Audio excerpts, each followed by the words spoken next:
Ubuzima bw'urukundo n'imibanire y'abantu hari ibintu byinshi bitangaje bitera amatsiko. Hari abakobwa bamwe bamenyereye kubaho abanyamaboko cyangwa se bigirira ubuntu mu biryo bijyanye n'imibonano mpuzabitsina. Ugasanga buri mugabo wese bahuye cyangwa se buri gitsina gabo, ugasanga yewe haba n'abasore bahorana ubuntu bwo gutanga, ntibafata umwanya wo kugorana cyangwa se icyemezo cyabo ngo kibe icy'igihe kirekire. Ariko ugasanga hari n'abandi bafata icyemezo cyangwa se babanza kugorana, ndetse hari n'abandi baba babannye ku buryo nta kintu wamukuraho. Ariko se ni ibihe bimenyetso byaba bigaragaza umukobwa se cyangwa umugore ugira ubwo buntu?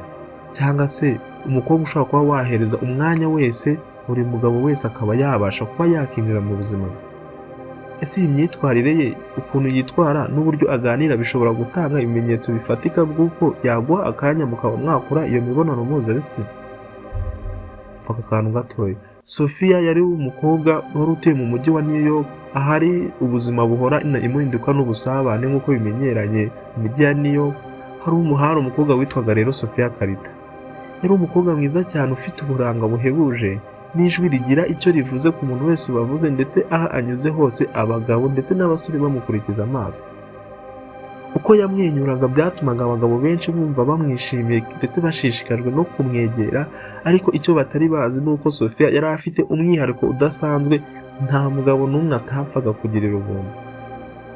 Iyo wahuraga nawe byari ibintu bisanzwe, ndetse nk'uko wahura n'umuntu uwo ari we wese. Yari umukobwa uzi kuvuga neza just, gusetsa neza ndetse no gutera story no gutuma umuntu wese bahuye yumva yisanzuye. Ariko icyatangazaga abagabo benshi ndetse n'abantu benshi bahuraga ni uko atigeze arambirwa cyangwa se ngo ahitemo umugabo umwe. Buri muntu wese wageragezaga ko kumwegera ndetse no kuba bavugana, we yahitaga amugaragaza ko amwishimiye cyangwa se amufata nk'abandi. Yamwerekaga nk'aho ari we muntu wenyine ku isi, just ibyo yeretse umwe ejo cyangwa se ibyo yeretse umwe mu kanya, n'undi bahuye ku kanya nibyo ahita amwereka. Nta kintu nkunda no kubona abantu bishimye se cyangwa kubona igitsina gabo cyisanzuye. Ayo niyo magambo Sophia yamuhoraga mu kanwa, cyangwa se niyo magambo yakundaga kuganiriza abantu. Kubaho ni ikintu kiryoheye ubuzima, cyangwa se kubaho ntabwo ari ukuba muri gereza y'ubuzima. Nta mpamvu rero yo gushyiraho imipaka cyangwa se limitness zidasanzwe ku buzima bwacu. Ubwo Sophia mu tubari two muri Maritana, mu birori byaherewe cyangwa se mu birori bidasanzwe, ndetse no mu mijyi mitoya kandi imijyi iba ituje wa Brooklyn, Sophia yari azwi hose nk'umukobwa utagira inkomyi kandi umukobwa w'umunyabuntu. Yari umuntu wifuzwaga na benshi, ukundwa na buri wese. Kumubona bwa mbere just gusa wahitaga wumva umwifuje, ariko nta n'umwe washoboraga kumwita ngo uwe uyumve ngo yarakabye nyine kuntu yigirira ubuntu. Yari nk'umuyaga nyine uje vuba kandi ugahita ugenda, ndetse ukagenda byihuse mu kanya gatoya udafitanye isezerano n'aho uwanyuze, kandi se uwo muyaga nyine usa nk'aho ahantu unyuze hose uhasiga urukundo, kandi urukundo ariko ruri gukomeza rugenda rusakara rujya ku bandi. Ariko se iyi myitwarire y'uyu mukobwa, we yari muntu ki, cyangwa se we yabitekerezaga ite, cyangwa se hari impamvu yishe inyuma yayo y'ukuntu yitwaraga? Abantu benshi bibazaga niba ari ukwishimira gusa cyangwa se ari ukugirira urukundo abagabo, cyangwa se niba ari inkuru ye yaba iteye agahinda yagize mu rukundo, cyangwa se umutima we wabashije gushengurwa n'umuntu bigeze guhura. Bishobora kuba ari inkuru ye y'urukundo rwamushenguye, cyangwa se inkuru yakuze nta rukundo ruhamye yabonye, cyangwa se yagaragarijwe urukundo bikamutera kwishimira buri kanya kose abonye, yumva ko buri segonda riba rifite akamaro, rero aba agomba kuryishimamo. Cyangwa se nuko yabonaga ubuzima nk'ubuhanga bwo kwishimira buri segonda, cyangwa nta mpamvu yo kwifungirana mu mategeko y'urukundo, kumva ko nyine anytime cyangwa se igihe icyo ari cyo cyose wapfa. Ariyo mpamvu ubuzima bwe yari yarabugize open bene aka kagero. Nta wabimenya neza, ariko ikizwi nuko Sophia yabaye inkuru ivugwa n'abagabo benshi bahuye nawe, ndetse yabaye uwo bahoraga wese yaramwirahiraga. Nta muntu utaramukunze mu bahuye, ari gusa nta n'umuntu ataramubabariye cyangwa se ngo amurakarire. Bamwe bamubonaga nk'umukobwa utagira umupaka mu rukundo, abandi bakamufata nk'icyerekezo cy'ubwisanzure cyangwa se imbarutso y'ibyishimo. Ariko ku musozo w'iyo nkuru ya Sophia, ikibazo cyasigaye abagabo ndetse n'abantu bose bibazaga, ese koko yabonaga ibyishimo muri iyo myitwarire, cyangwa se iyo myitwarire niyo yatangaga ibyishimo kubera kumva koko ari isanzwe, cyangwa yari guhitamo umwe muri abo bagabo, abasore cyangwa igitsina ngo bahuye basi akamufata ari umwe gusa? Nawe wabyibaza. Se urumva ngo Sophia ari iyihe nyungu yakuraga muri ibi cyangwa se we yabyumvaga gute? Isanzure muri comment.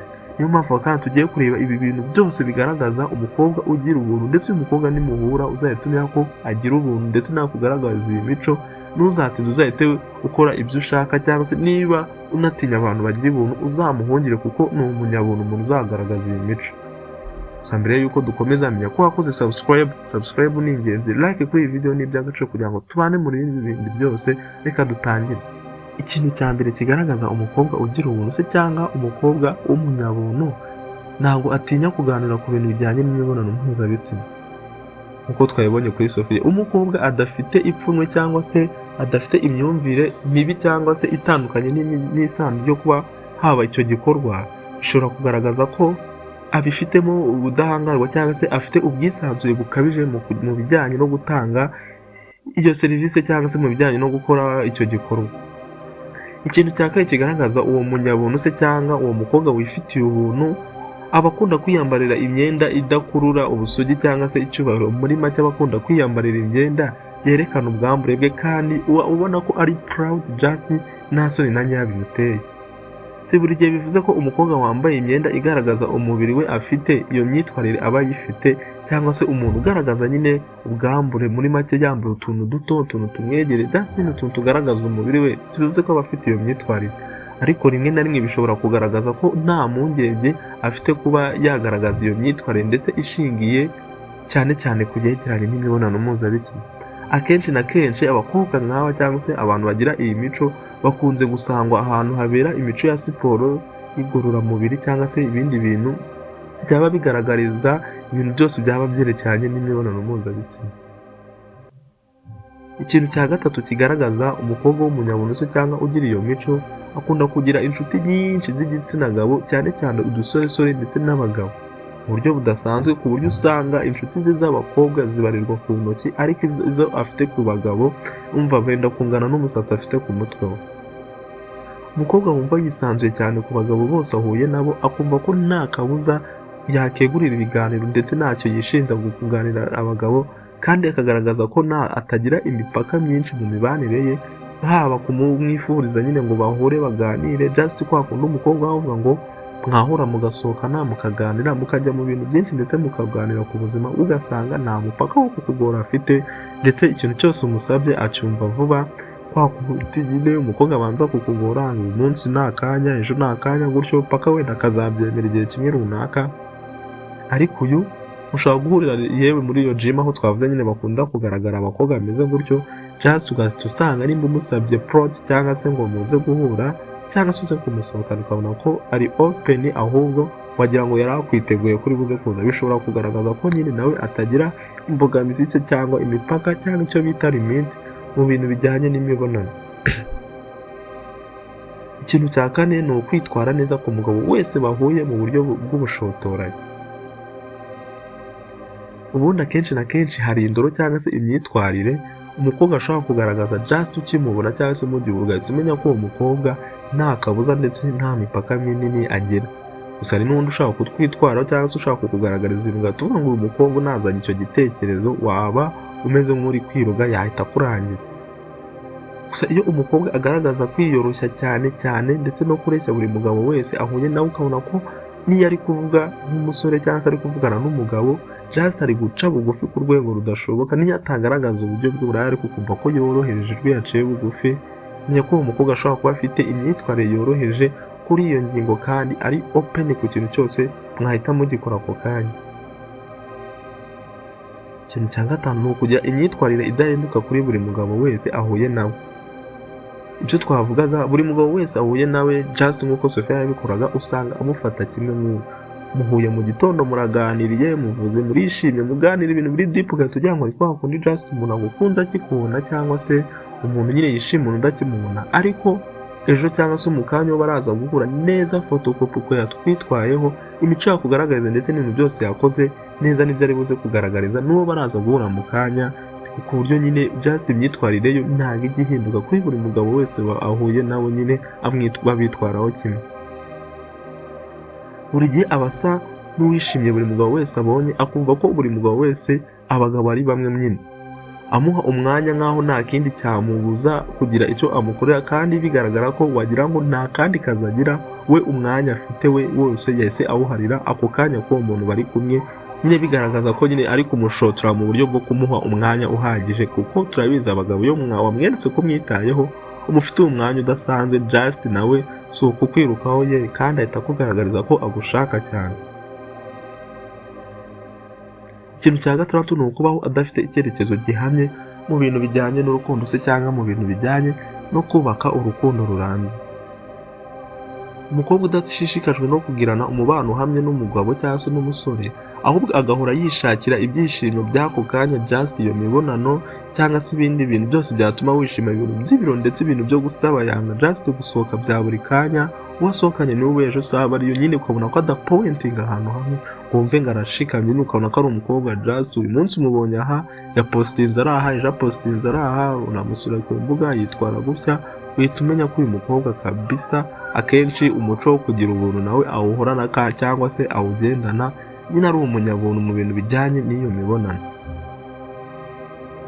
Ikintu cya karindwi gishobora kumugaragaza umugore w'umunyabuntu cyangwa se igitsina gore cy'ubunyabuntu, ashobora kugira imyitwarire just yo kuba akunda icyo kunywa, nyine ubusinzi cyangwa se gukunda n'ibirori bikabije nk'uko twari tubibonyeho. Muri make nubwo atari ihame rimwe na rimwe ngo umukobwa nimba akunda ibirori bikabije cyangwa se akunda kwinywera ku kantu, nyine ngo ashobora kugira iyo myitwarire byoroshye mu bijyanye n'imibonano, gusa nk'uko umuntu akenshi ukunda kugira iyo myitwarire just intege ntabwo ziba zingana n'umuntu utagira iyo myitwarire. Ko n'umukobwa ushikamye kandi ukomeye usanga igihe byamucice se cyangwa igihe yakoze ikintu ataduteganyije, ni cya gihe aba yanyweye cyangwa se cya gihe aba nyine ari muri iyi situwasiyo yo mu birori bikabije n'inzoga ndetse n'ubusinzi nyine. Ariko wa mukobwa noneho uba ugira ubuntu, noneho uba usanga noneho muri iyi situwasiyo yanyweye cyangwa se afite ubusinziho, noneho ibintu aba yakora biba biteye isoni n'agahinda, ku buryo muri icyo kintu ushobora gusanga buri mugabo wese bahuye cyangwa se babonanye kamemo, kuko nyine iyi mico noneho just nyine ubundi baravuga ngo ukuri k'umuntu cyangwa se umuntu uwo ari we bigaragara kenshi iyo yasinze, ku buryo umuntu ushobora kumubona gutyo utarabona yanyweye inzoga, ariko mu gihe yaba yanyweye ugahita ngo uyu ntabwo ari wa muntu narinzi, kuko ukuri kw'ako kanya kwita kugaragara. Nureba umuntu udahisha ukuri kwe cyangwa se udahisha imyitwarire ye, noneho yasinze ibyo yakwikorera, ni ibitangaza gusa, ni ibintu bitangaje. Ikintu cya munani kigaragaza uwo munyabuntu se cyangwa umukobwa ugira ubuntu, ntabwo akunda guhisha ibintu byerekeranye n'imibonano mpuzabitsina ku mbuga nkoranyambaga ziwe. Umukobwa utajya ugira ipfunwe zo kwifotoza cyangwa se kwifotoza yerekana ingingo ze, ibintu byinshi bitandukanye, cyangwa se agaragaza imyitwarire ye idafite imbibi, ashobora kuba afite imyumvire yoroheje mu kugira ubwo buretse cyangwa mu kigira iyo mico yerekeranye n'ubusambanyi. Ase wowe wumvishe Sophia ari ahataniye n'ibi bintu byose tubonye? Ese nawe waba uzi umukobwa koko ubona ko ari umunyabuntu, cyangwa se umukobwa wumva ko buri mugabo wese wabasha kugirana uwo mubano wimbitse, umubano umuntu aba agomba kugirana n'umuntu umwe? Isanzure muri comment, ubuse umuntu witwara gute ubu umubona? Aba yarabuze urukundo se rudahagije? Aba yifuza ibyishimo birenze iby'umuntu umwe, nyine aba yifuza iki? Rero twari kumwe akanya tureba ibi bintu byose, ibimenyetso biranga uyu mukobwa ugira ubuntu. Menya ko wakoze subscribe, like kuri iyi video ni ingenzi, kandi ufungure no kukazogera please, kugira ngo ibindi biganiro by'ubwenge nk'ibyo bibasha kukugeraho ku gihe, kandi tuze kubana no mu bindi bintu byinshi by'ubwenge. Ciao ciao.